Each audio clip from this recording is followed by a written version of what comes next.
O deputado Eduardo Bolsonaro, filho do ex-presidente Jair Bolsonaro, conclamou as vítimas de censura e abusos de autoridade, bem como cidadãos que conhecem essas vítimas, a enviarem manifestações para o relator especial para a liberdade de expressão da Comissão Interamericana de Direitos Humanos da Organização dos Estados Americanos, que virá ao Brasil a convite de Lula.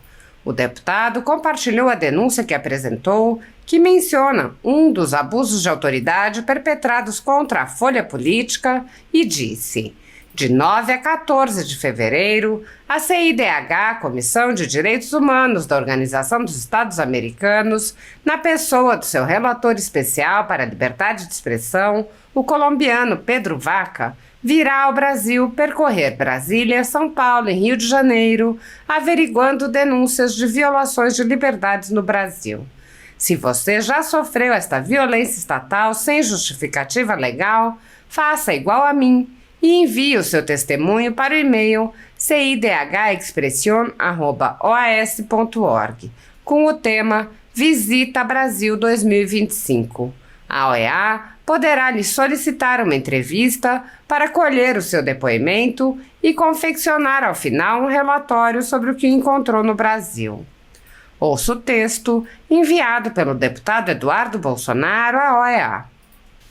Ao excelentíssimo senhor Pedro Vaca, ilustríssimo diretor, no Brasil temos lidado com interferências políticas vindas principalmente do Supremo Tribunal Federal e do Tribunal Superior Eleitoral. Resta notório, como se constatará pela mera leitura desta breve denúncia, que esses tribunais estão mirando políticos de direita, a exemplo de mim, e mais especificamente o presidente Jair Messias Bolsonaro.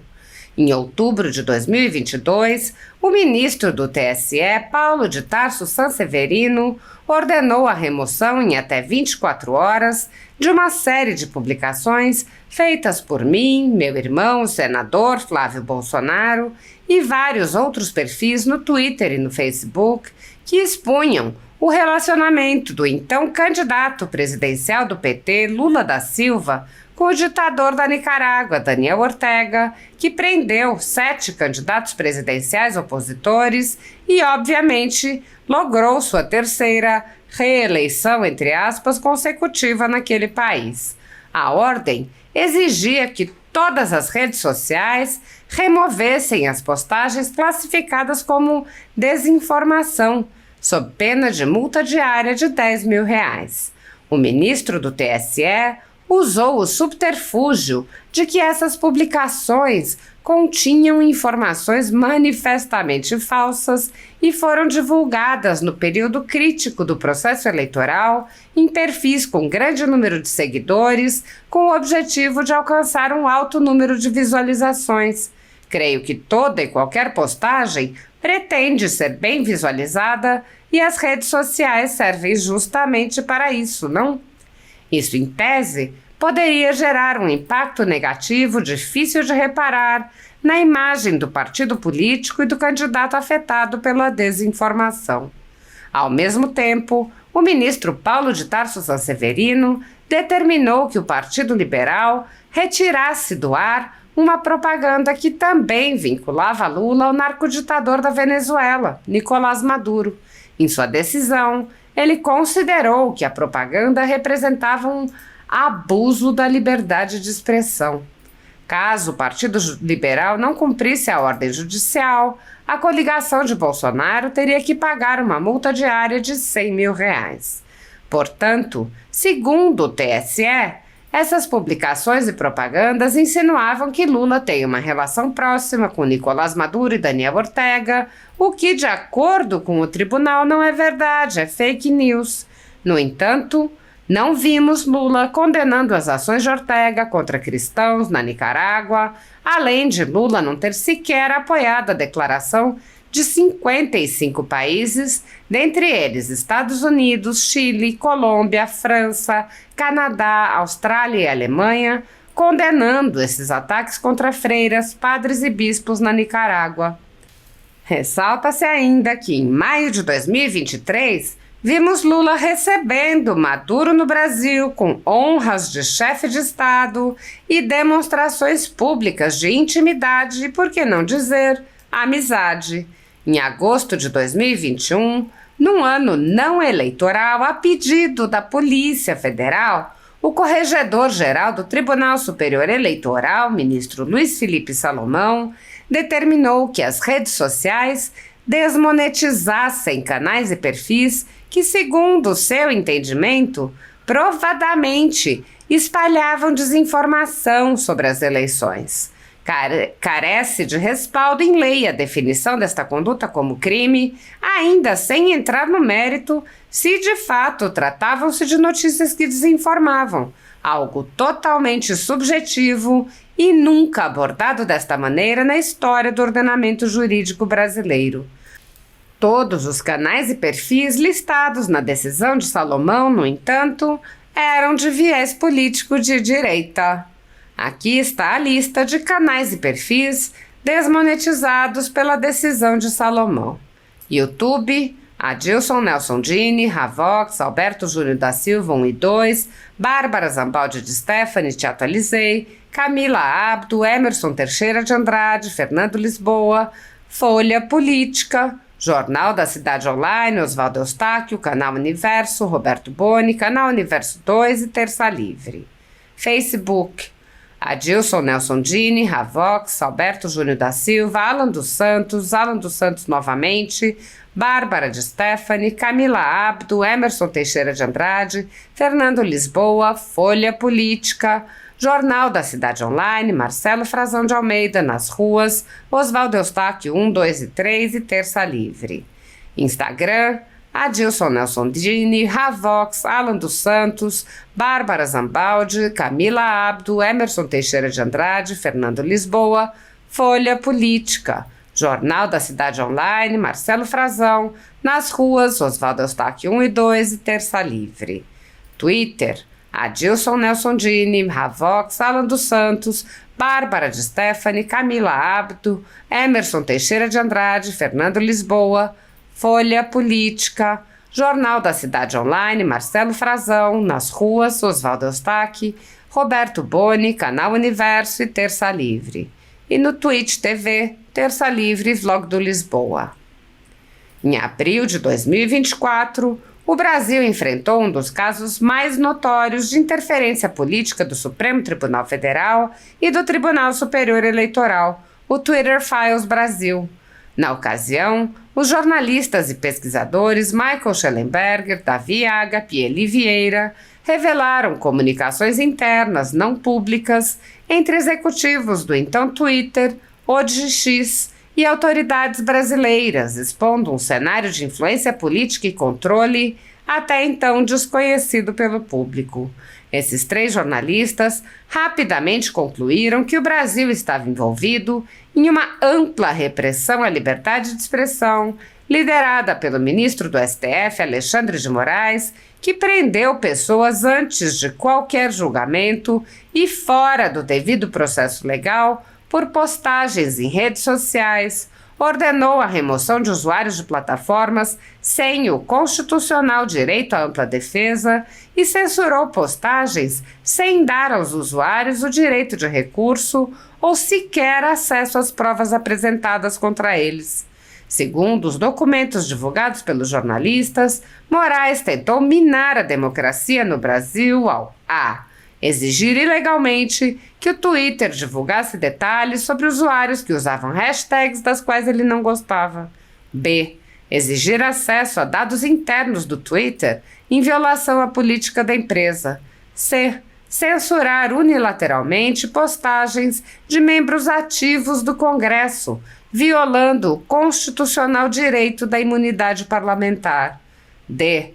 Usar as políticas de moderação do conteúdo do Twitter apenas contra apoiadores do então presidente Jair Bolsonaro. O jornalista Michael Schellenberger afirmou, em audiência pública no Senado, que o complexo industrial de censura dos Estados Unidos e na Europa é semelhante, mas no Brasil é muito mais agressivo.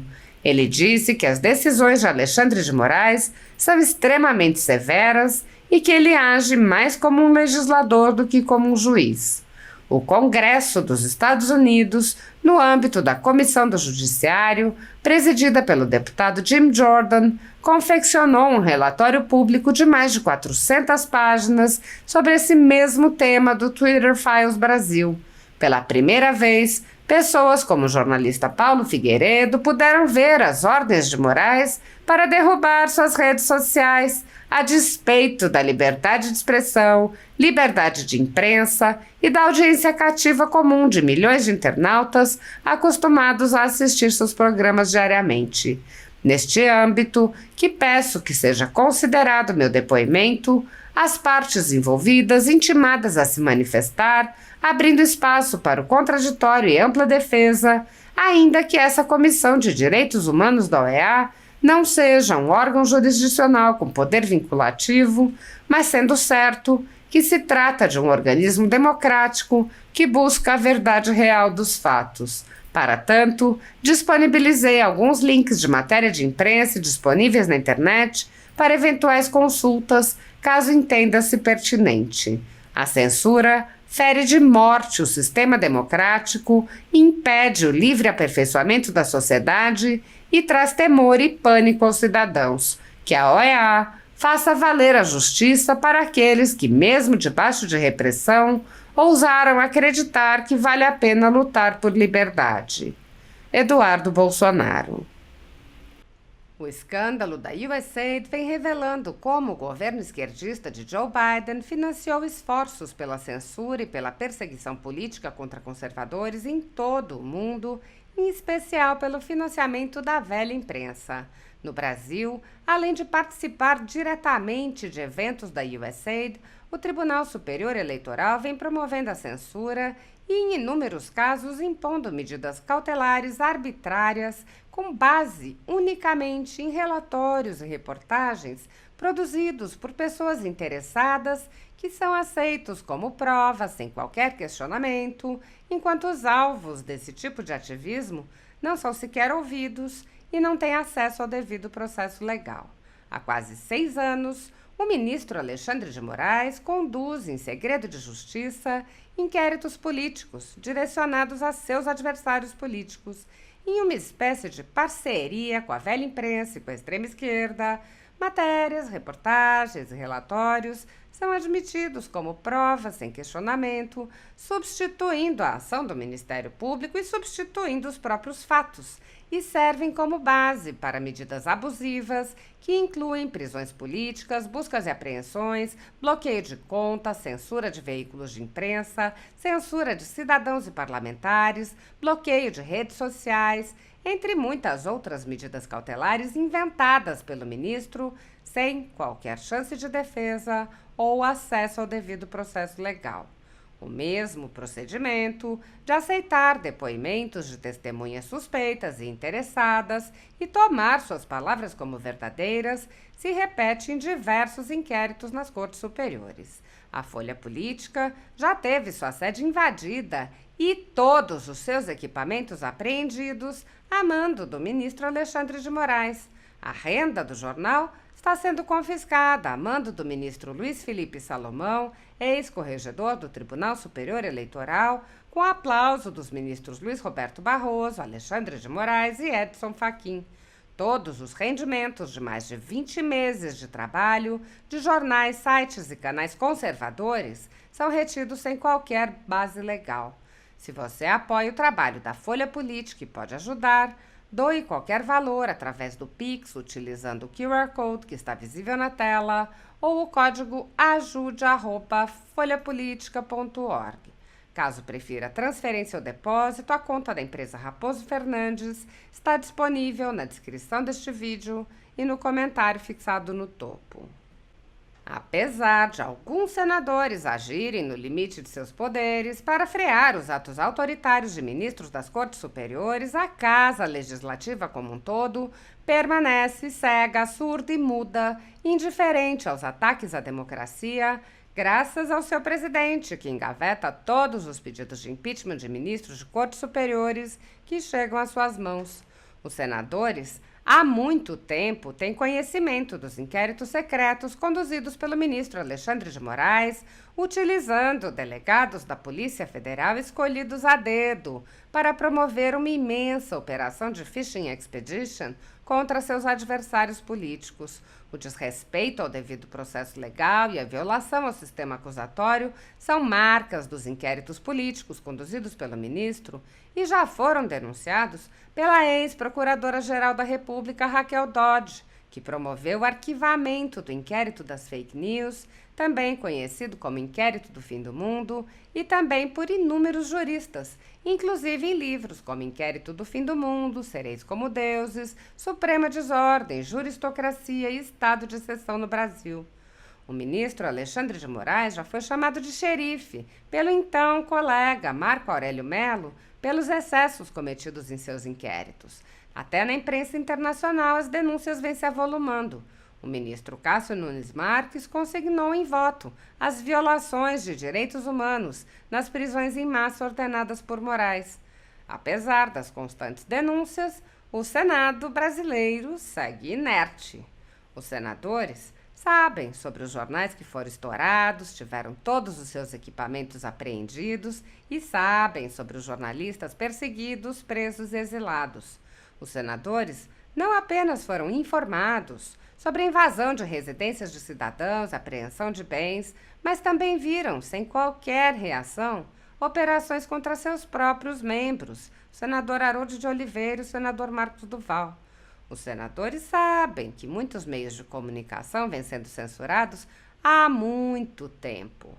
Os senadores souberam sobre a prisão do deputado Daniel Silveira em pleno exercício do mandato por palavras em um vídeo. Os senadores souberam que o ex-deputado voltou a ser preso por supostas violações a medidas cautelares impostas em um processo que tinha sido extinto pela graça presidencial.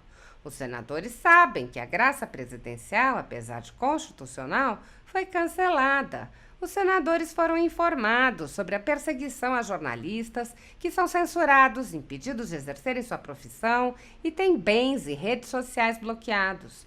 Os senadores sabem que ativistas passaram 1 ano em prisão domiciliar, sem sequer denúncia, obrigados a permanecer em Brasília mesmo morando em outros estados. Os senadores sabem das violações a prerrogativas de advogados.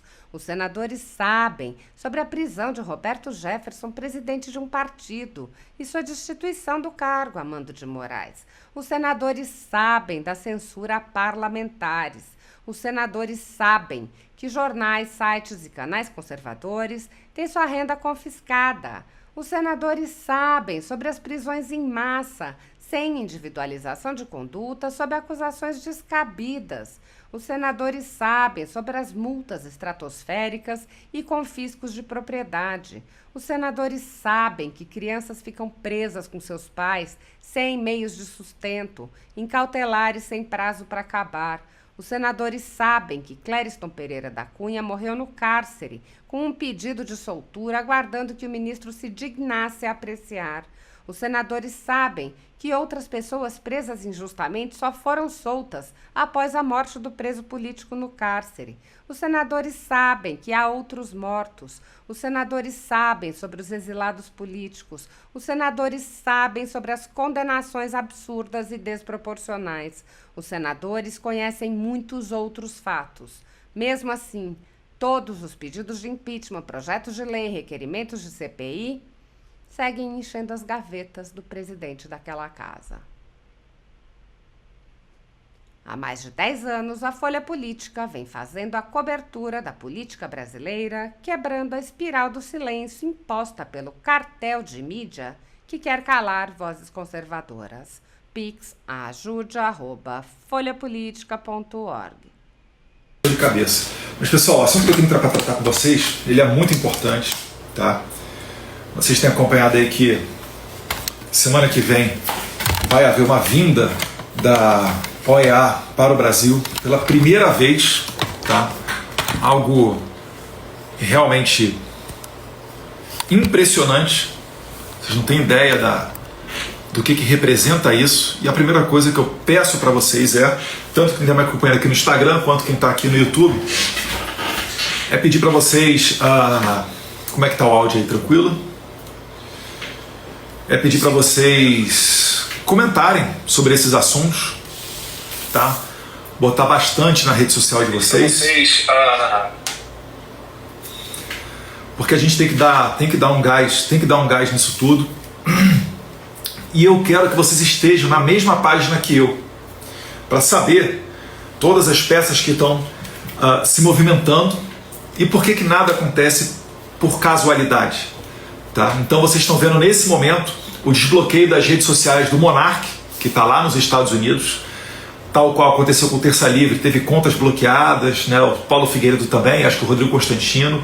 Ou seja, ocorreu uma devassa para destruir a vida deles financeiramente, depois foi-se atrás para tentar prendê-los, não conseguiram a extradição do Alan dos Santos, e eu acho que para não ficar feio e pedir a extradição do Rodrigo Constantino, do Paulo Figueiredo, dentre outros jornalistas do Brasil que estão nos Estados Unidos, eu acho que o Alexandre de Moraes ele optou pelo caminho de cancelar o passaporte de todo mundo, tá?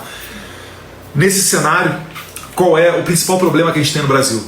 É que quando essas ordens ilegais vêm da Suprema Corte, a gente não tem a quem recorrer, tá? O Rui Barbosa, que o busto está lá no Senado Federal, no plenário do Senado Federal, a Águia de Haia, que no início do século XX fazia discursos sensacionais, como no bicentenário no centenário, aliás, da independência da Argentina, falando sobre a diferença entre omissão e neutralidade. Quando ele ia aos tribunais internacionais, ele ia à Haia, ia à Holanda, ele falava que as pernas chegavam a tremer, mas ele não se intimidava diante das outras potências, tá? Então o Brasil ia de igual para igual, estava deixando de lado a síndrome de vira-lata. O Rui Barbosa, ele falava que a pior ditadura que tem é a do judiciário, porque dela não tem a quem recorrer. Então o que eu e vários outros parlamentares fizemos? A gente começou a buscar meios de pressão vindo do exterior, tá? Eu, um pouco antes, modéstia à parte, de todo mundo, estava fazendo essa relação por conta da posição do meu pai de presidente da República. E isso daí facilitava na abertura de portas, bem como ser presidente da Comissão de Relações Exteriores e Defesa Nacional, a CREDEM, em 2019. Então isso me qualificava, colocava um selo em mim, em que fazia com que as autoridades internacionais me recebessem com mais facilidade.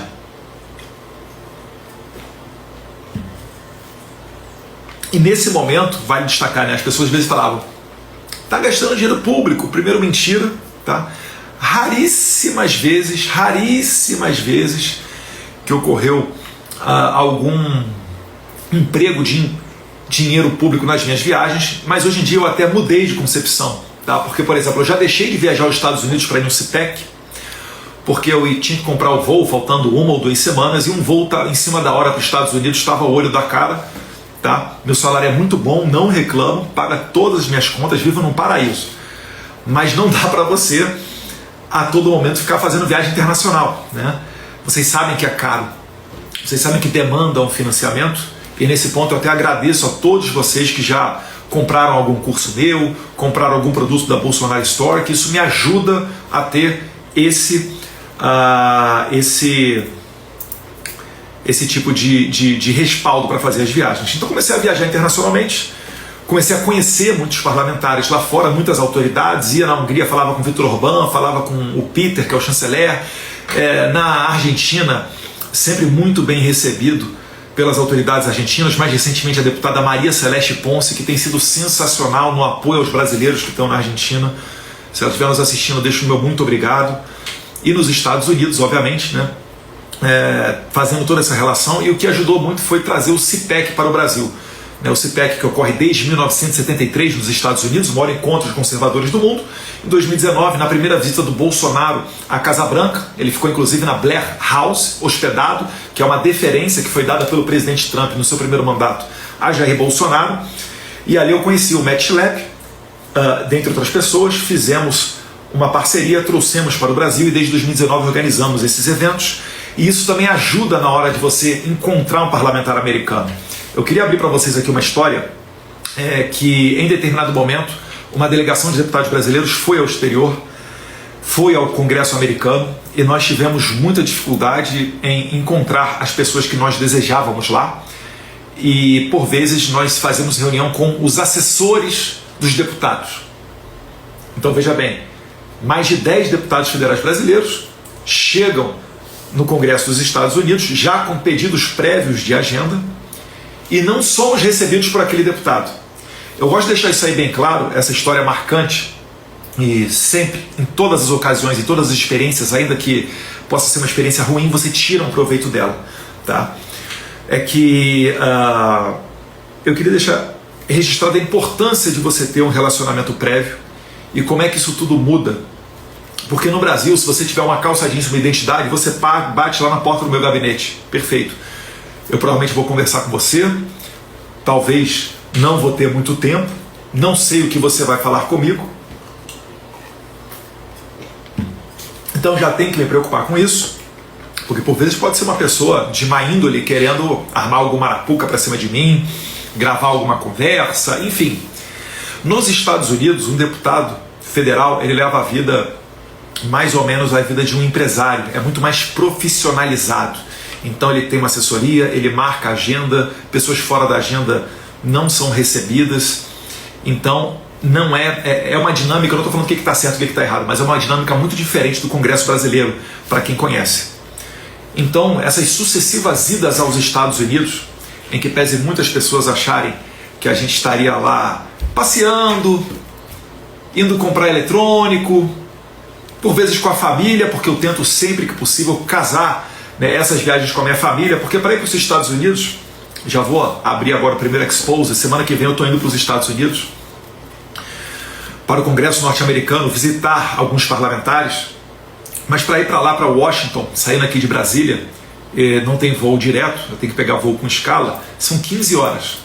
Então de largada, ou pior, tá? A depender do voo que você compre, então de largada você já vai de 15 horas, é um dia para ir, um dia para voltar. E se você for durante a noite, encontrar voo à noite, né, que nem sempre tem, você ainda vai chegar lá com a coluna toda quebrada, porque normalmente não são voos de classe business.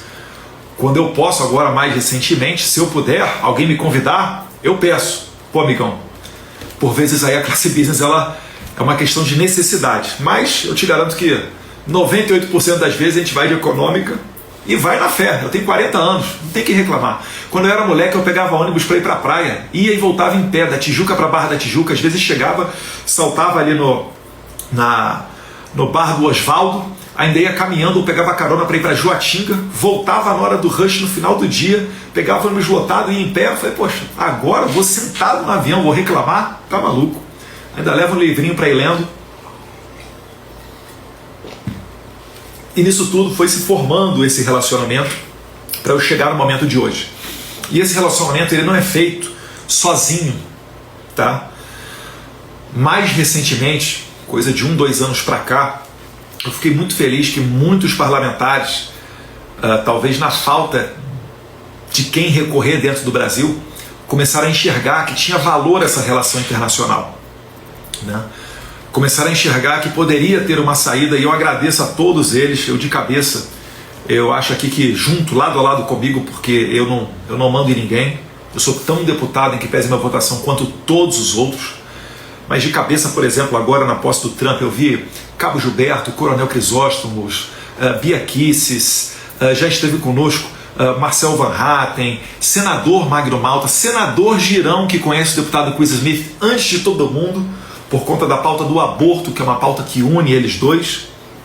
E eu vou cometer injustiça porque está faltando gente aqui, com certeza aos poucos eu vou lembrando, tá? Paulo Figueiredo, Alan dos Santos, que não são parlamentares, já estiveram conosco nesse tipo de reunião. O Mário e a Lara da Yes Brasil também, um grupo sensacional que nos ajuda muito lá nos Estados Unidos. Não necessariamente os parlamentares brasileiros que eles ajudam a pauta da liberdade, tá? Quando eles conseguem agendar esses encontros, tá? São muito próximos de congressistas da Flórida, como o senador Rick Scott, que quase foi líder da maioria, que é a segunda posição mais importante de Washington, depois da presidência do Congresso. Então isso tudo, essas pessoas boas, né? Lili, Jamile, Dulce, Gustavo Gayer, essas pessoas todas, no mesmo sentido, o barco ele flui de maneira melhor.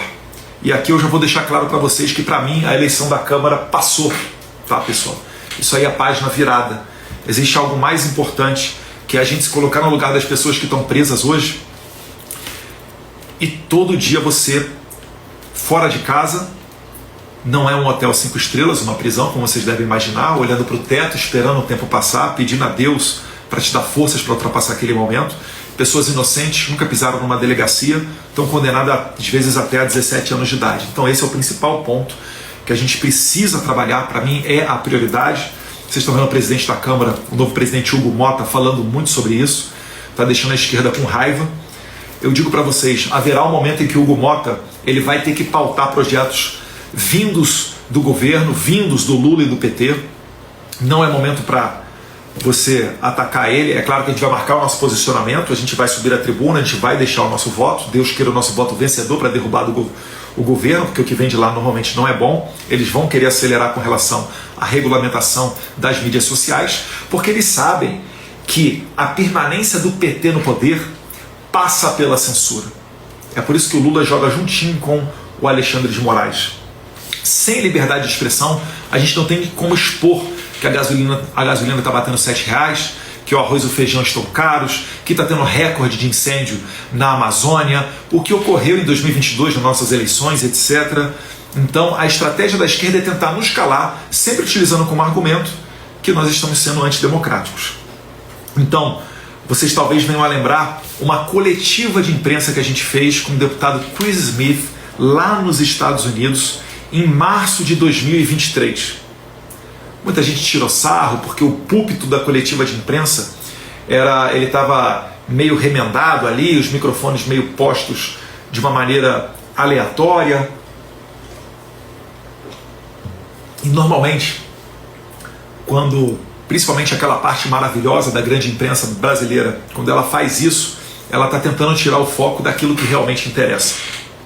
Para quem prestou atenção nas palavras do Chris Smith, e depois eu falei depois dele, ele basicamente diz o seguinte: Organização dos Estados Americanos, OEA, se vocês não se prestarem ao trabalho de vocês, que é fiscalizar as violações de direitos humanos, aí inclusa a liberdade de expressão, eu vou trabalhar para aprovar uma lei e para pressionar para que vocês percam o financiamento de vocês. E aí eu trago para o ponto atual. O Trump, ele está cumprindo a promessa do Chris Smith. Chris Smith é o deputado mais longevo dos Estados Unidos. Eu não era nem nascido, Chris Smith, ele já era deputado federal e sucessivamente tem sido reeleito desde 1983 até hoje. O Chris Smith é uma pessoa totalmente anti-aborto, ele é um conservador do Partido Republicano, mas ele já foi criticado pela direita norte-americana por um projeto de lei onde ele aumentava a idade mínima para aquisição de arma de fogo, passando para 21 anos de idade. Isso demonstra como que nós, principalmente deputados, que nós estamos em campo, a gente tem que seguir o conselho do Viktor Orbán, que é o primeiro-ministro da Hungria. Foca no positivo. Onde é que converge? A pauta da liberdade converge? Chris Smith é um bom deputado, a pauta da liberdade converge, beleza, beleza, beleza? Então vamos por aqui. A gente tem que ter essa sabedoria e essa maturidade. Assim como eu estou falando para vocês da maturidade de falar, a eleição da Câmara virou. Trocamos farpas com uns ou com outros, marcamos posicionamento, sempre tento ser elegante, por vezes com a esquerda que não dá para ser elegante, né? Mas, elegante não, educado. É que tem gente que às vezes não merece o respeito, né? E aí a gente segue a linha olaviana.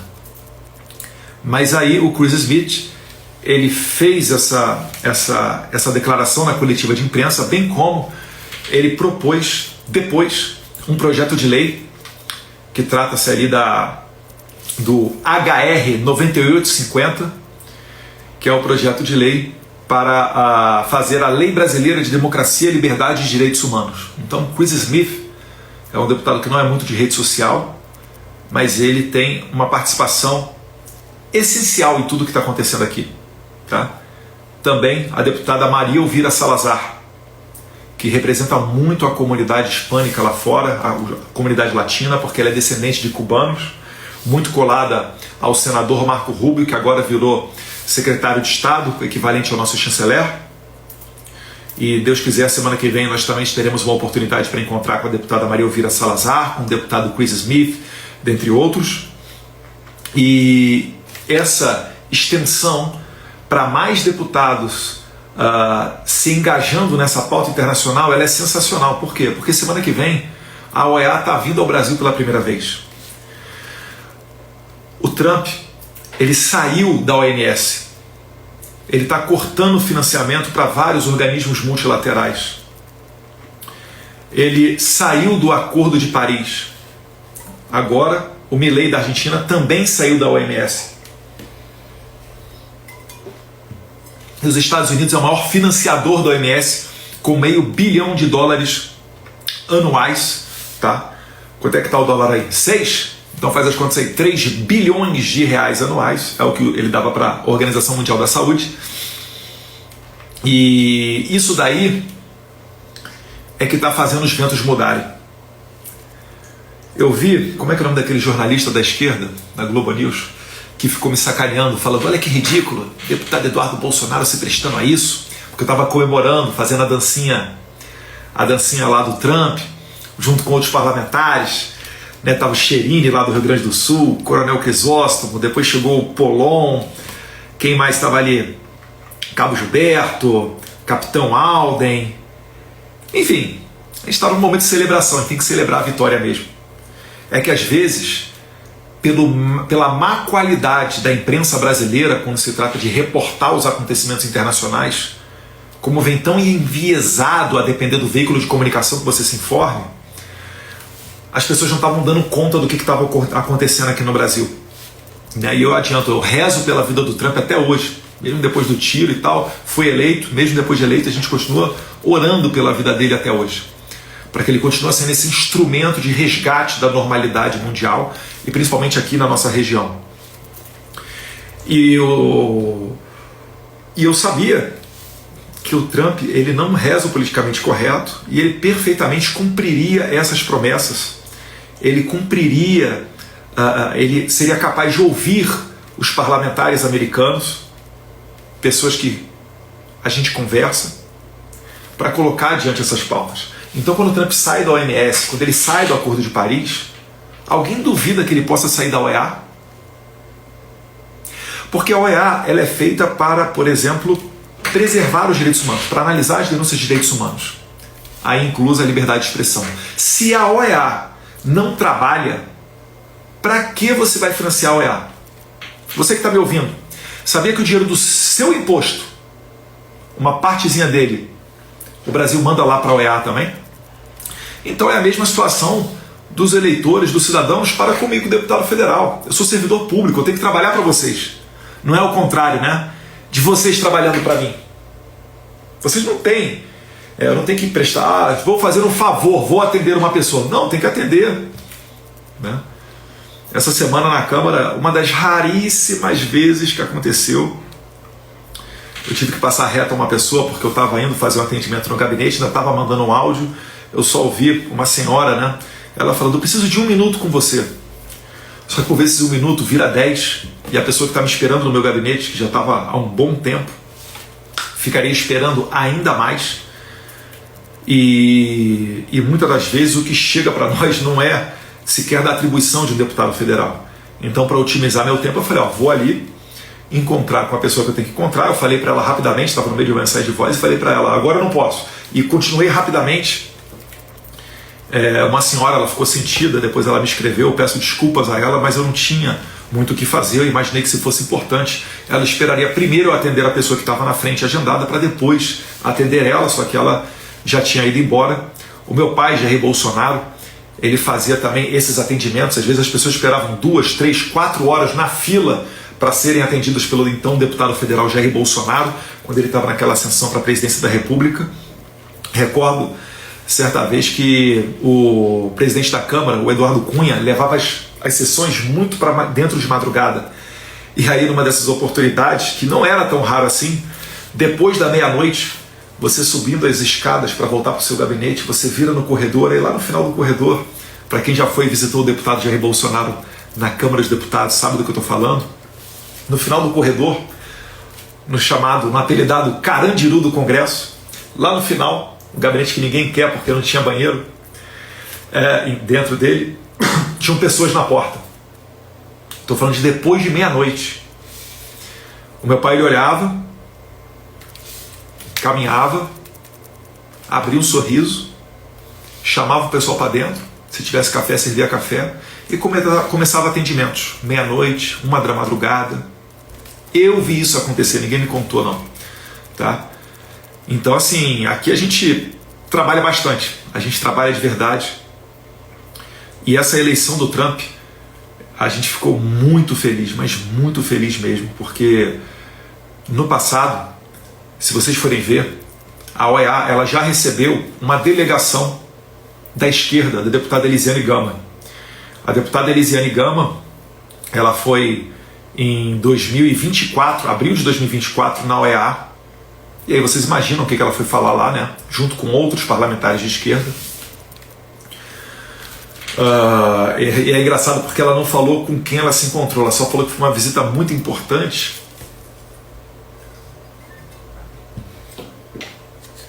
Quando a esquerda tem gol para marcar, pode ter certeza que eles falam, tá? Deve ter se encontrado com ninguém ou com pessoas irrelevantes. Então ela fez um vídeo genérico junto com outros senadores de esquerda. E vocês imaginem só, no momento em que Lula era presidente do Brasil, 2024, e o Biden lá nos Estados Unidos. Seria complicado a OEA fazer sequer uma nota pública contrária ao Brasil. Mas a gente estava lá pressionando. Em pelo menos 2 oportunidades, delegações de parlamentares brasileiros foram à OEA. O Paulo Figueiredo fala que já encontrou com eles umas quatro vezes com o Pedro Vaca, que é o colombiano, que é o relator para a liberdade de expressão da OEA. E ele é que está liderando essa delegação da OEA, que chegará ao Brasil semana que vem. Na verdade, amanhã chega, né, dia 9, entre 9 e 14 de fevereiro, vai passar por Brasília, São Paulo e Rio de Janeiro. E então agora, com a eleição do Trump, essas saídas da OMS, a saída do Acordo de Paris, etc., agora isso daí surtiu certamente o efeito necessário para que essas pessoas venham ao Brasil. Ele já vem ao Brasil tendo encontrado 4 vezes com Paulo Figueiredo e pelo menos em 2 oportunidades recebido uma delegação de parlamentares brasileiros junto com pessoas como Paulo Figueiredo, Alan dos Santos, dentre outros brasileiros que militam e trabalham pelas liberdades. Então é importante, porque ele já vem ao Brasil, de certa maneira, brifados. Já foi falado para ele a situação do Brasil. E eles abriram um e-mail justamente para que você, que já sofreu alguma denúncia, fale qual foi a violação de direitos da sua liberdade de expressão que você sofreu. Um post deletado, uma cartinha do TSE ou do STF pedindo para você, sob pena de multa, ter que excluir algum post, perfis que caíram nas redes sociais. É importantíssimo que a gente faça tudo isso. Eu deixei o e-mail em posts anteriores do meu Instagram. Se não me engano, deixa eu ver onde é que está esse e-mail aqui. CIDH, acho que é CIDH.expression, CIDHexpression@oas.org. Esse é o e-mail. Vou escrever aqui, vou deixar para vocês. Deixa eu ver se eu consigo deixar fixado. CIDH, que é a Comissão Interamericana de Direitos Humanos, expression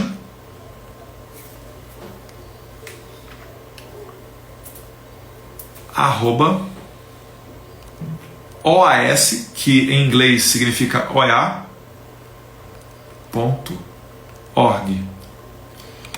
Deixa eu ver se eu deixo. Fixei meu comentário no Instagram. Então, se você está no YouTube, depois vai lá no Instagram. CIDHexpression@oas.org. Nesse e-mail você vai relatar a violação que você sofreu, tá? Você não vai criticar ninguém, você não vai atacar ninguém, você não vai xingar ninguém, você só vai falar: olha, meu nome é tal, deixa um canal de contato, meu telefone é tal, vai ter lá também o e-mail, é bom você ficar ligado no e-mail. E tal dia aconteceu isso aqui comigo, sofri uma violação da minha liberdade de expressão. Talvez essa delegação da OEA, ela pode pedir para você fazer um depoimento, para eles te entrevistarem, para conversarem com você. E aí, no final da viagem deles, eles vão fazer um relatório, que eu tenho certeza que será um relatório que vai condenar as violações de liberdade de expressão ocorridas no Brasil. Eu acabei de soltar no meu X e no meu Facebook o e-mail que eu mandei contando da minha história, como que em 2022 eu fui obrigado a deletar posts relacionando o Lula, então candidato, ao Nicolás Maduro e ao Daniel Ortega, sob pena de multa diária, ordem vinda do TSE. E também relatei de quebra, deixei ali links e breves relatos sobre as violações de outras pessoas, tá? Algumas dezenas de pessoas, na verdade, que começou desde 2021 com o TSE bloqueando a monetização de Bárbara Chatolisei, Ravox, dentre outros. Hoje o Ed Raposo, para quem viu pedindo vaquinha para ele, o Ed Raposo que tirava o seu sustento dos seus vídeos das redes sociais, hoje em dia ele está impedido de utilizar as redes sociais dele, condenado, né, a minguar. Se for possível, Alexandre de Moraes, ele quer que essas pessoas morram de inanição, só pode. Não vejo outra maneira pela qual ela impede as pessoas de trabalhar, porque é o trabalho dela. Ela trabalha fazendo vídeo no YouTube, no TikTok, é remunerada pelo YouTube e TikTok, ele vai lá e fala, você não pode mais falar nas redes sociais. E ainda diz que isso daí é para favorecer, para preservar a democracia. Se nós fizéssemos fake news, eles estariam nos desmentindo e eles chegariam à presidência da República. Só que o que ocorreu foi justamente o contrário. A gente desmente diariamente aquela imprensa suja que recebe dinheiro do governo Lula, e as pessoas enxergam que nós somos injustiçados, que nós somos lesados, que nós somos violados na nossa liberdade de expressão, que nós somos, né, a parte que está lutando a favor das liberdades. E isso é o que nos dá um tremendo capital político e faz o Jair Bolsonaro ser eleito, como foi em 2018, sem gastar sequer $1 milhão na sua campanha presidencial. Tá? Num outro capítulo, falando de OEA, né, a gente levou uma reclamação em relação à deputada Carla Zambelli, e depois de um ano nós retornamos para cobrar, porque nada tinha sido feito e a deputada tinha perdido o seu passaporte. E aí a gente falando, e aí pessoal, como é que é? Vocês vão esperar ela ser presa, igual o Daniel Silveira? Daniel Silveira, que inclusive o seu advogado chegou a ir à OEA também fazer uma denúncia contra não só Alexandre de Moraes, mas o PGR Paulo Gonet, acusando eles de tortura física e psicológica. E depois de um tempo o Daniel Silveira acabou sendo solto. Ele progrediu de regime para o semiaberto, coisa que já deveria ter sido feito lá atrás, após cumprido 1/6 da pena, mas acabou que o STF postergou isso, né? O STF não, o Alexandre de Moraes manteve ele preso, mesmo ele podendo progredir de regime, algo assim.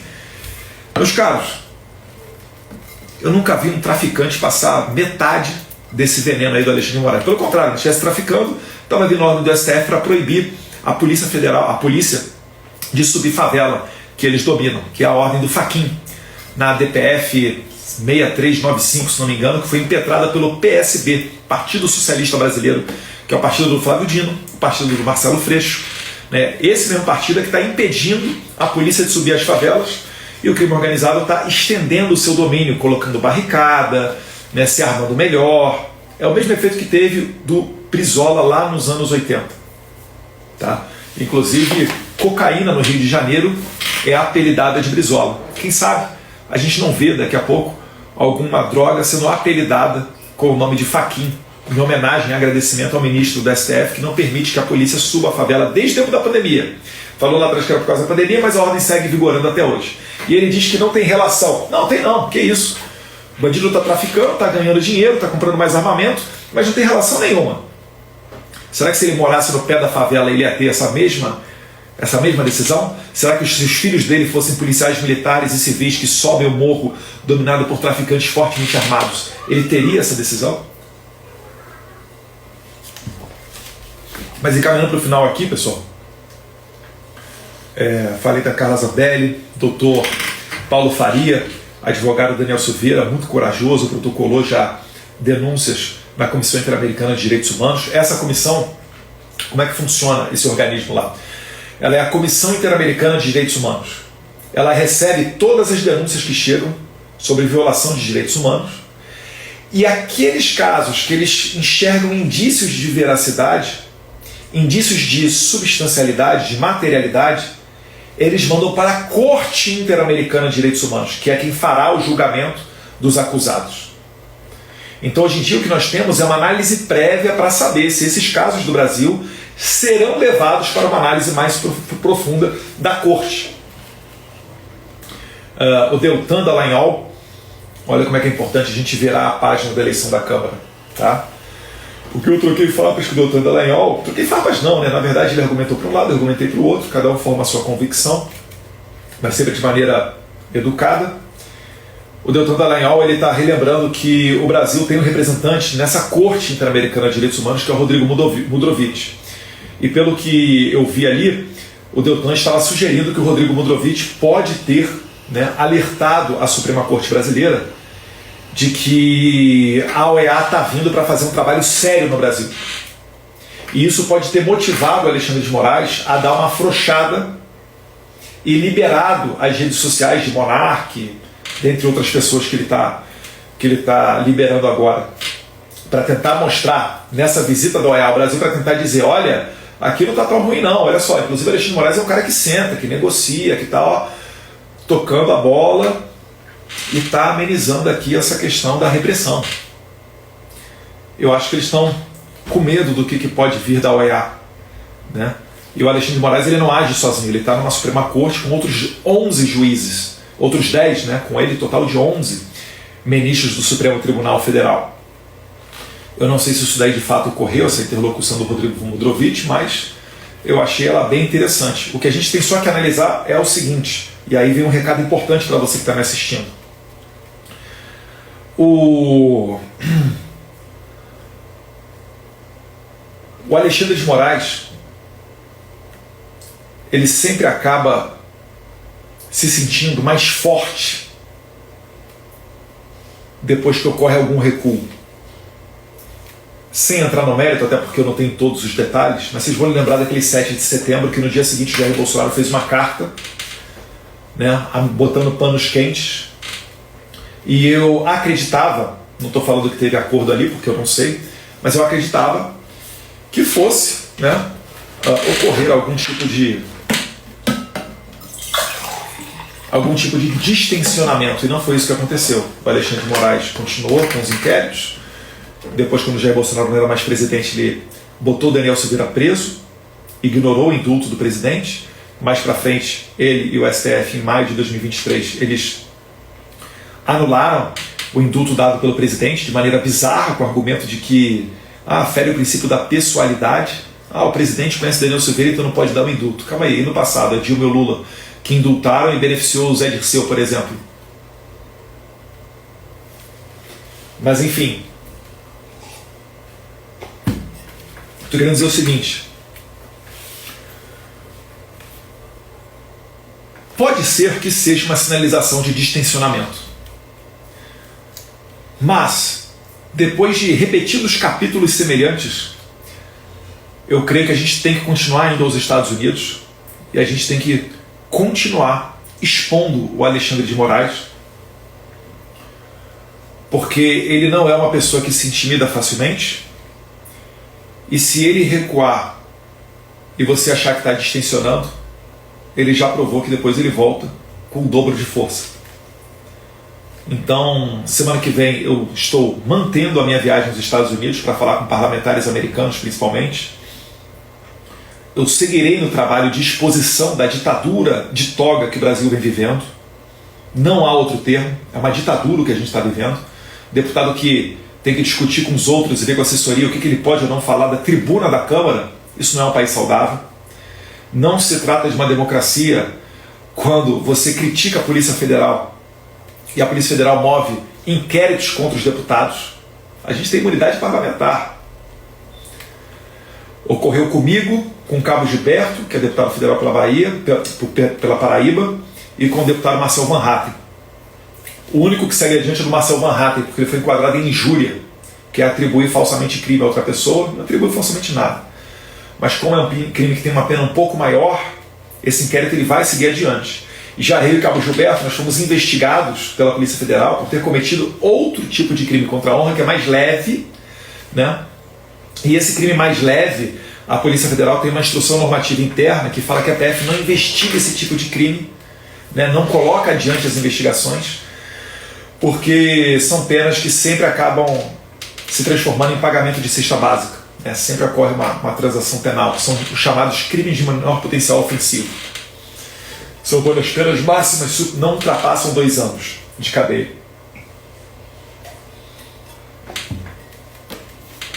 Mas a gente passou sim pelo crivo da nossa maravilhosa Polícia Federal, a gloriosa Polícia Federal, né, de Fábio Chori e companhia.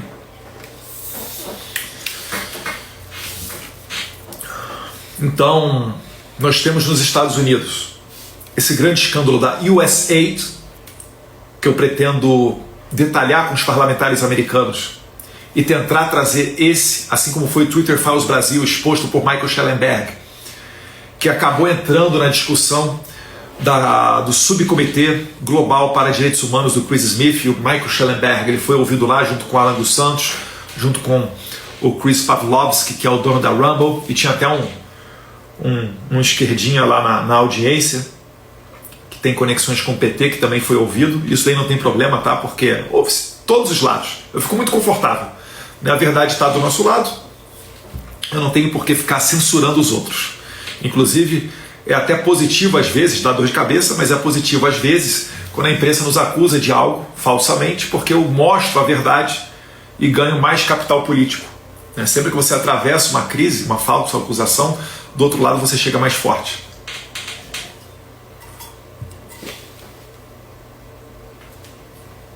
Então pretendo levar esse caso da USAID, Atlantic Council, NED e outros organismos que os Estados Unidos utiliza para fazer política internacional, levar esse caso para dentro do Congresso americano. Não sei se também dentro da comissão presidida pelo Jim Jordan, que é o Comitê de Justiça, o equivalente à nossa CCJ. Jim Jordan que fez o relatório sobre o Twitter Files Brasil de mais de 400 páginas. Não sei se a gente vai conseguir trazer para dentro da Comissão de Direitos Humanos com o Chris Smith, né? Não sei se junto com a Maria Elvira Salazar, que também está diante de um subcomitê para tratar dessas questões de ditaduras na América Latina e violações de liberdade, mas eu acho que algum deles vai acatar, e depois eu pego 15 ou 16 horas de voo, né? Volto para o Brasil, passo o final de semana, passo terça, passo quarta, quinta-feira retorno para os Estados Unidos, dia 20, porque vai ser o CIPEC Estados Unidos, e aí é mais uma oportunidade de você encontrar com outras autoridades lá. Sempre um bom lugar para você fazer network, para você fazer contato, para você levar o problema que está acontecendo no Brasil, para esclarecer lá fora. E lá de fora, por vezes, vem esse tipo de ação, essa visita para a OEA, né?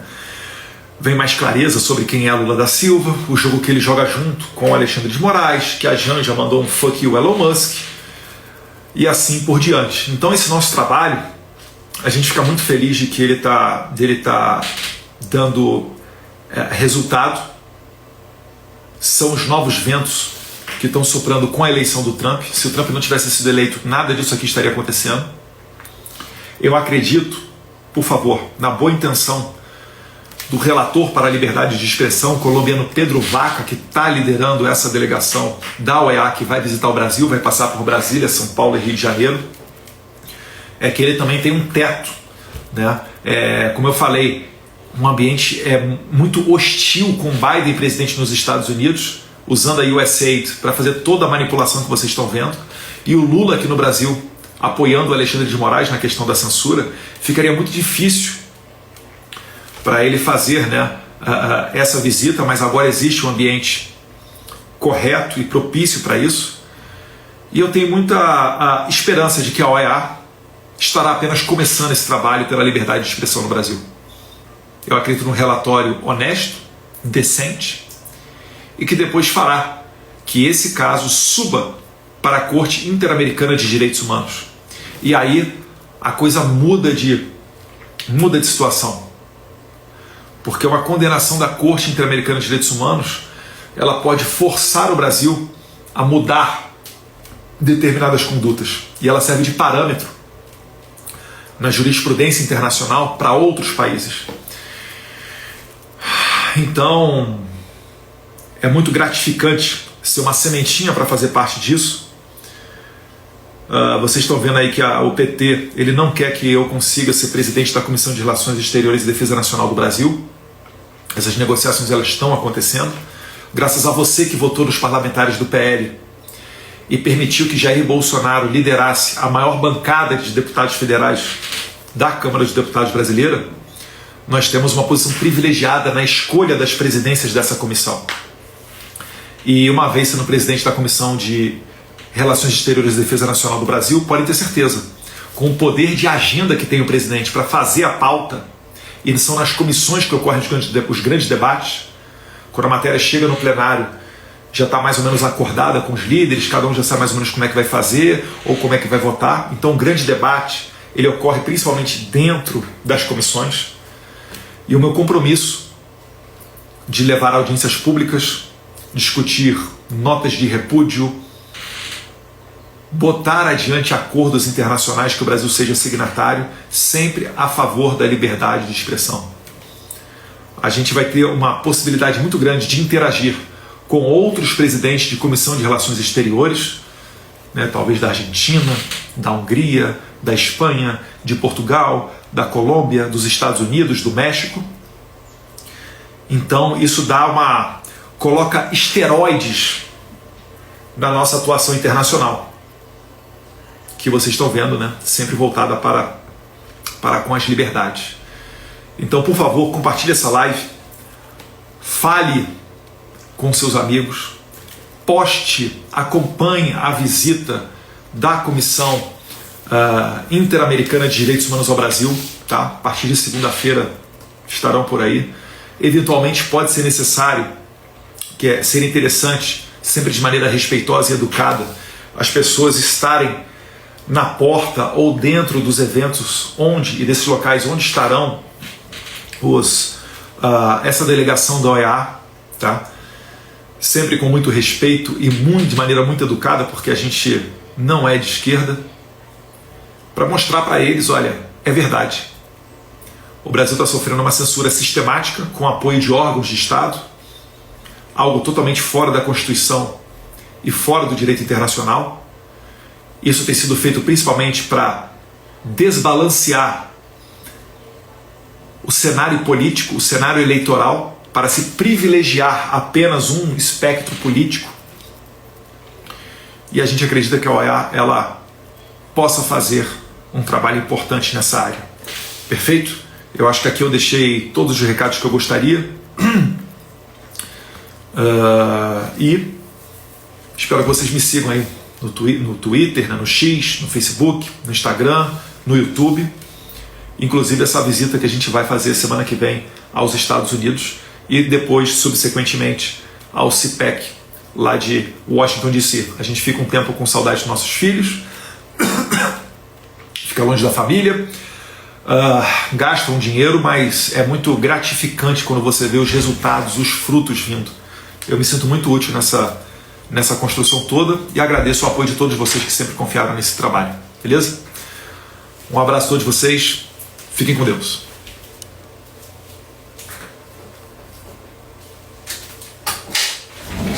Calma.